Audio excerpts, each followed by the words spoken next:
여러분, 서커스에서 아슬아슬한 공중고개 고결 같은 거 볼 때 우리가 그나마 마음을 푹 놓을 수 있는 이유가 뭘까요? 아무래도 그 바닥에 있는 튼튼한 그물망 때문이겠죠? 네, 맞아요. 고개사가 실수로 떨어지더라도 그 바닥에서 안전하게 받아줄 거라는 믿음이 있잖아요. 사실 우리가 살아가는 국가라는 이 거대한 시스템도 약간 비슷하거든요. 그렇죠. 질병이나 막 실직, 사업 실패 같은 위기가 닥쳐서 우리가 추락할 때 국가가 최소한의 생존은 지켜줄 거라는 그런 암묵적인 믿음이랄까요? 네, 현대 사회를 유지하는 아주 기본적인 계약이죠. 내가 세금을 내는 대신 내 삶이 무너져도 국가는 나를 죽게 내버려 두지 않을 거다. 이런 신뢰요. 네. 그런데 만약에 말이죠. 그 안전망을 설계한 사람들이 애초에 특정 계층의 사람들이 떨어질 때 그물이 확 찢어지도록 의도적으로 약하게 만들었다면 어떨까요? 와, 생각만 해도 진짜 끔찍하네요. 심지어 끊어진 그물 사이로 떨어져서 다친 사람한테 네가 너무 무거워서 그래. 아니면 네가 평소에 조심 안 해서 떨어진 거야. 이렇게 손가락질하면서 책임을 개인한테 돌린다면요. 정말 섬뜩한 가정인데 사실 오늘 우리가 다룰 내용이 바로 그거잖아요. 네, 맞습니다. 오늘 우리의 심층 탐구 여정은 바로 이 묵직한 의문에서 출발합니다. 국가의 정책이 우리를 구하는 게 아니라 오히려 벼랑 끝으로 등 떠밀고 있는 건 아닌지 파헤쳐 볼 겁니다. 오늘 다룰 핵심 자료는 바로 국민을 죽음으로 모는 정부의 실패, 왜 잘못된 제도는 비극을 부르는가라는 분석 문헌입니다. 네, 안타깝게도 이게 무슨 영화 속 디스토피아 얘기가 아니거든요. 현실에서 아주 교묘하게 벌어지고 있는 구조적인 문제입니다. 우리가 그동안 너무 당연하게 선의로 가득하겠지 하고 믿었던 제도들의 이면을 들여다보는 아주 중요한 접근이죠. 자, 이제 이 복잡한 개념들의 포장을 뜯어봅시다. 본격적으로 들어가기 전에 청취자 여러분께 꼭 짚고 넘어갈 게 하나 있죠? 네, 맞습니다. 오늘 탐구 과정에서 한국의 촛불혁명 같은 아주 굵직한 역사적 사건들이 등장할 텐데요. 이게 어떤 특정 정치인의 잘잘못을 따지거나 저희가 어떤 정파를 지지하려고 꺼내는 얘기가 절대 아닙니다. 그렇죠. 완벽하게 중립적인 입장이죠. 네, 권력에 작동하는 기계적인 원리, 그리고 그 제도가 어떻게 평범한 사람들의 삶에 영향을 미치는지 원문 자료의 시각에서 철저하게 객관적인 렌즈로만 전달해 드릴 예정입니다. 정치적 색안경은 완전히 벗어두고 들으시면 좋겠습니다. 네, 명심하겠습니다. 자, 그럼 가장 첫 번째 의문부터 풀어보죠. 보통 국가가 국민을 억압한다. 이러면 군대를 동원하거나 독재자가 막 책상을 탕탕 내리치면서 법을 통과시키는 그런 요란한 장면을 떠올리잖아요. 네, 주로 눈에 보이는 폭력을 상상하죠. 그런데 오늘 자료 분석에 따르면 진짜 끔찍한 비극은 그런 폭력이 아니라 아주 조용한 침묵에서 시작된다고 하더라고요. 이게 정확히 무슨 뜻인가요? 이 침묵의 원리를 이해하려면 상황을 하나 가정해 보는 게 좋은데요. 동네에 낡은 보일러조차 못 돌려서 겨울마다 동사 위기에 처하는 빈민촌이 있다고 쳐보죠. 아, 네. 아주 절박한 상황이네요. 이 주민들이 시청에 제발 난방비 지원 좀 해달라고 탄원서를 냅니다. 근데 여기서 시장이 대놓고 당신들 지원해줄 돈 없어 이렇게 공개적으로 거절하면 어떻게 될까요? 당장 난리가 나겠죠. 뭐 언론에서 취재 나오고 시민단체가 항의하고 그 시장 지지율은 바닥을 칠 텐데요. 바로 그겁니다. 그래서 권력을 가진 기득권층은 절대 그런 식으로 공개적인 거절을 안 합니다. 대신에 그 안건을 아예 시의회 회의 테이블에 올리지도차 않는 방식을 택하죠. 회의 자체를 안 해버린다고요? 네, 회의 날짜를 계속 미루거나 서류 절차가 너무 복잡하다면서 핑계를 대고 담당 부서를 뺑뺑이 돌리는 겁니다. 와, 사람 짐 빠지게 만드는 거네요. 그렇죠. 겉보기에는 아무런 결정도 안 내린 것 같잖아요.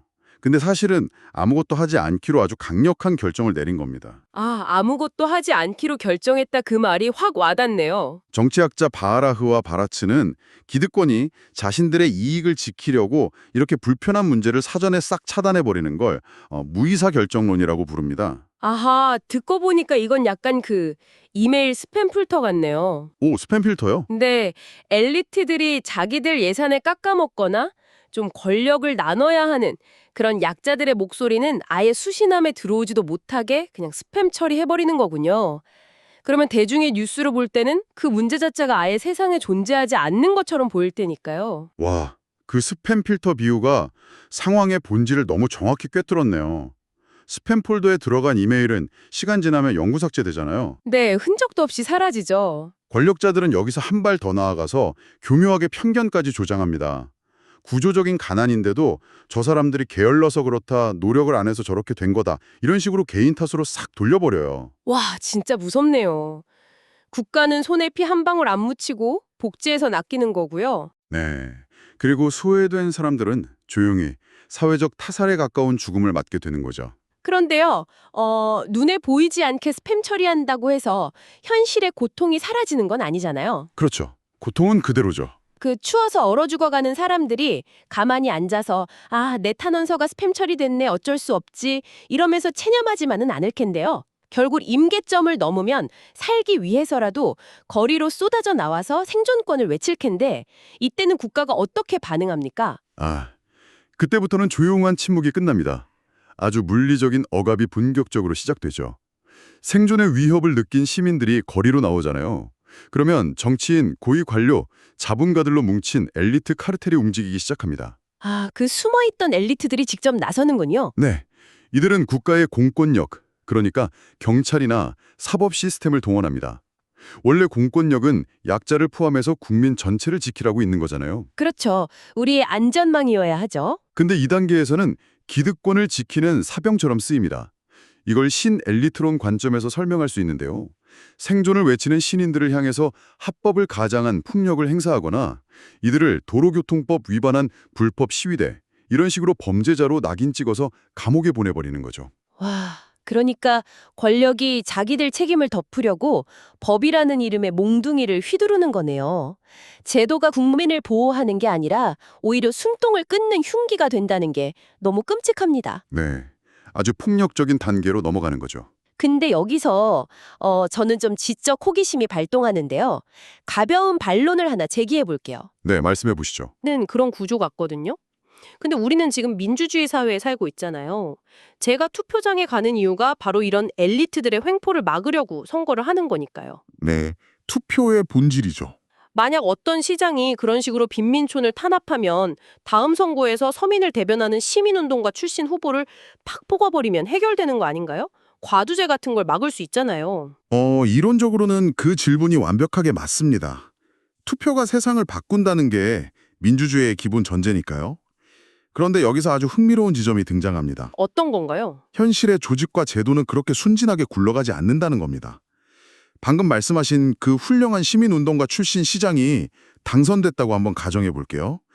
처음에는 막 약자를 위해 헌신합니다. 네, 의욕이 넘치겠죠. 근데 시장이 되는 순간 거대한 관료 조직의 정점에 서게 되잖아요.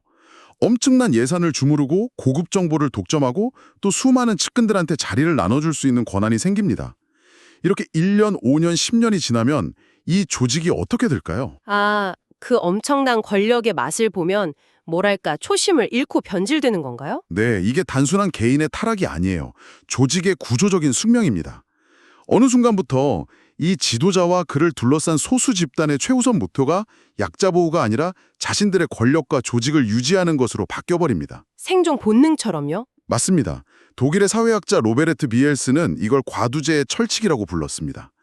아무리 평등이나 민주주의를 외치면서 출발한 조직이라도 시간이 지나면 필연적으로 소수 지도층, 즉 과두의 이익을 대변하는 괴물로 변한다는 아주 무서운 법칙이죠. 선거로 사람을 바꿔놔도 결국 그 거대한 권력 시스템 안에 들어가면 똑같은 엘리트가 돼버린다는 거네요? 네, 그 중력장을 벗어나기가 거의 불가능하다는 분석입니다. 와, 투표로도 그 괴물화를 막기 힘들다니 충격인데요.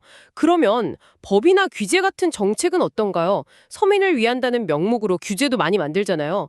자료에 나온 양면성 이론이라는 게 있던데 그건 뭔가요? 마치 의사가 비싼 돈 받고 가짜 위약을 처방하는 꼴인가요? 위약 비유가 아주 적절하네요. 거기서 이 시스템의 가장 교활한 얼굴이 드러납니다. 겉으로 내세우는 화려한 명분과 실제 작동하는 결과가 완전히 반대인 현상. 그게 바로 양면성 이론입니다. 겉과 속이 다르다. 구체적으로 예를 들면요?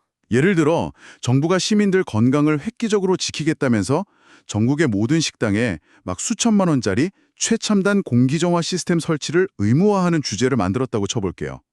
명분은 완벽하죠. 네, 시민 입장에서는 밥 먹을 때 공기 깨끗해진다니까 무조건 박수 칠 법 아니네요. 근데 현실은 어떨까요? 대형 프랜차이즈나 대기업은 그 수천만 원 투자하는 거 그냥 껌값입니다. 근데 동네 영세 식당 사장님들은요? 하루 벌어먹고 사는데 그 기계 살 돈이 어디 있겠습니까? 결국 줄줄이 폐업하게 됩니다. 결과적으로 이 착한 위생 규제가 대기업의 경쟁자인 영세 자영업자들을 합법적으로 싹 다 죽여버리고 대기업의 시장 독점을 도와주는 완벽한 도구가 돼버리는 거죠. 와, 미쳤네요. 겉으로는 서민 건강 위한다는 명분인데 까보면 대자본의 독점을 지켜주는 끔찍한 트로이 목마였던 거네요. 앞문으로는 서민 여러분 환영합니다 해놓고 들어오면 뒷문으로 낭떠러지로 다 밀어버리는 꼴이잖아요. 네, 기득권의 이중성이 바로 그런 식으로 작동합니다. 그럼 이렇게 정치적이고 제도적인 타락이 경제 영역으로 넘어오면 어떻게 되나요? 일이 실제 삶, 그러니까 내 지갑이나 식탁에는 구체적으로 어떤 타격을 주게 되는 거죠? 이게 경제적 파멸 구조로 아주 끈끈하게 연결되는데요. 경제학적으로는 이걸 시장 실패와 정부 실패의 합작품이라고 부릅니다. 먼저 시장 실패부터 보면요. 방금 영세 식당 다 망하고 대기업이 독점한 상황 떠올려 보시죠. 네, 경쟁자가 싹 다 사라졌죠. 그럼 살아남은 기업은 당장 빵값, 고깃값을 자기들 마음대로 폭등시킵니다. 시민들은 억울해도 먹고는 살아야 하니까 울며 겨자 먹기로 비싼 돈을 내야 하죠. 부는 극소수에게 블랙홀처럼 빨려 들어가고 서민 지갑은 텅텅 비는 전형적인 시장 실패입니다. 아, 끔찍하네요. 근데 시장이 그렇게 고장났으면 해결사가 나서야 하잖아요. 아까 말한 그 정부요. 명색이 심판인데 호루라기를 불고 불공정 반칙을 잡아야죠. 독과점 규제하고 물가 잡으라고 정부가 있는 거 아닌가요? 맞습니다. 당연히 그래야 하는데 아까 과도제 철칙 얘기했잖아요. 이미 스스로 기득권이 돼버린 정부는 그럴 의지가 전혀 없습니다. 여기서 시장 실패보다 훨씬 치명적인 정부 실패가 터지는 거죠. 그럼 정부는 이 상황에서 대체 뭘 하는 건가요? 근본적인 해결은 안 하고 해결하는 연기, 그러니까 쇼를 합니다. 화려한 기자회견 열고 물가안정특별위원회 이런 번지르르한 조직을 만들어요. 뉴스에서 많이 보던 장면 같네요. 근데 실질적인 대기업 규제 법안은 절대 통과 안 시킵니다. 이런 걸 수사적 서민 정책 또는 상징적 조작이라고 부릅니다. 이 위원회 사람들은 막 고급 호텔에서 회의 명목으로 비싼 밥 먹고 자기들 인맥으로 연구 용역 주면서 엄청난 세금을 탕진하거든요. 결국 수사적 서민 정책이라는 건 빈수레가 요란하다는 거네요. 포장지는 민생 안정이라고 화려하게 꾸며놨는데 박스를 딱 열어보면 알맹이는 하나도 없고 기득권들 자기들끼리 회식한 영수증만 꽉 차 있는 거잖아요. 네, 정말 뼈 때리는 비유입니다. 청취자 여러분, 만약 우리가 뼈 빠지게 일해서 낸 세금이 시장 불공정 고치는 데 쓰이는 게 아니라 이런 화려한 말잔치나 위원회 밥값으로 쓰인다고 생각하면 진짜 소름 돋지 않나요? 네, 정부가 부패한 관료들의 지대추구, 즉 자기 주머니 채우기에만 몰두하면서 이 큰 그림 속에서 국민들은 결국 기아와 노숙의 위기로 벼랑 끝에 내몰리게 되는 거죠. 정말 완벽하게 기울어진 운동장이네요. 무의사 결정으로 우리 목소리는 스팸 처리되고 제도는 기만적이고 시장과 정부가 합작해서 내 지갑을 터는데 이 견고한 장벽 속에서 시민들은 그냥 당하고만 있어야 하나요? 자료에 무슨 해결 사례 같은 건 없습니까? 있습니다.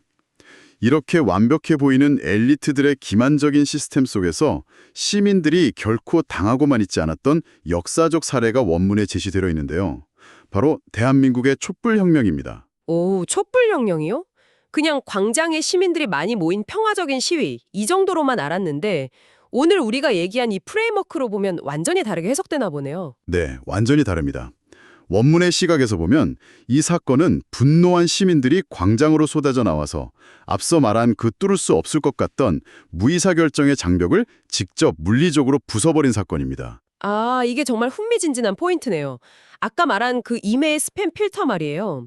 시민들이 연대해서 아예 그 기득권 서버의 전원 플러그를 확 뽑아버리고 자신들의 목소리를 메인 화면에 강제로 띄워버린 거군요. 와, 정확합니다. 권력이 아무리 의제를 숨기려 해도 주권자가 직접 행동하면 그 필터는 무용지물이 된다는 걸 보여준 거죠. 게다가 당시 권력은 겉으로는 서민 행복을 말하면서도 실제로는 부동산 폭등이나 양극화를 초래했던 그 수사적 정책의 기만을 여실히 보여주고 있었거든요. 네, 말잔치만 요란했던 거죠. 그 기만적인 이중성에 대한 국민의 분노가 임계점을 넘은 겁니다. 결국 이 거대한 저항이 멈춰있던 사법 시스템을 돌렸고 최고 권력자가 탄핵되고 수많은 부패 공직자들이 투옥되는 법의 심판으로 이어졌습니다. 원문 자료는 이걸 잘못된 제도를 멈춰 세우는 주권자의 궁극적인 힘으로 분석하고 있습니다. 와, 잘못된 제도가 주는 비극을 막는 힘은 결국 주권자의 행동에 있다는 걸 원문이 명확하게 보여주네요.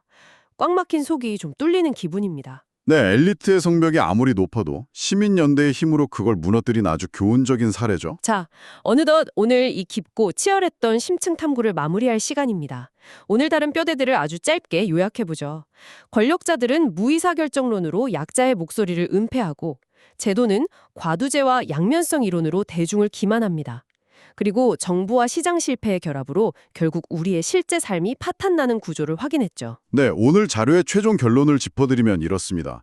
인간다운 삶이라는 건 결코 권력자가 베푸는 시혜나 동정이 아닙니다. 시민의 마땅한 권리죠. 동전 던져주도 주는 게 아니라는 거군요. 맞습니다. 국민이 거리로 내몰리고 가난에 고통받는 건 어쩔 수 없는 천재지변이 아니라 국가 시스템을 사유화한 자들의 의도된 실패입니다. 그래서 우리는 항상 포용적인 제도를 만들으려고 요구하고 끊임없이 권력을 감시해야 한다는 게 오늘 문헌의 핵심 메시지입니다. 감실 멈추를 엄주변 배시 괴물로 변할 테니까요. 자, 오늘 심층 탐구를 마치면서 청취자 여러분 스스로에게 이 질문을 한번 던져보셨으면 좋겠습니다. 네. 오늘 우리 사회에서 권력자들의 무의사결정 필터링에 걸려서 뉴스에조차 나오지 못하고 있는 또 다른 절박한 목소리는 과연 무엇일까요? 어쩌면 우리가 당연하다고 믿고 있는 시스템 어딘가에서도 그 화려한 수사적 정책 뒤에 숨어서 누군가의 생존권이 조용히 지워지고 있는 것은 아닐까요? 다음 시간까지 한번 곰곰이 생각해 보시기 바랍니다. 오늘 여정은 여기까지입니다. 함께해 주신 여러분 고맙습니다.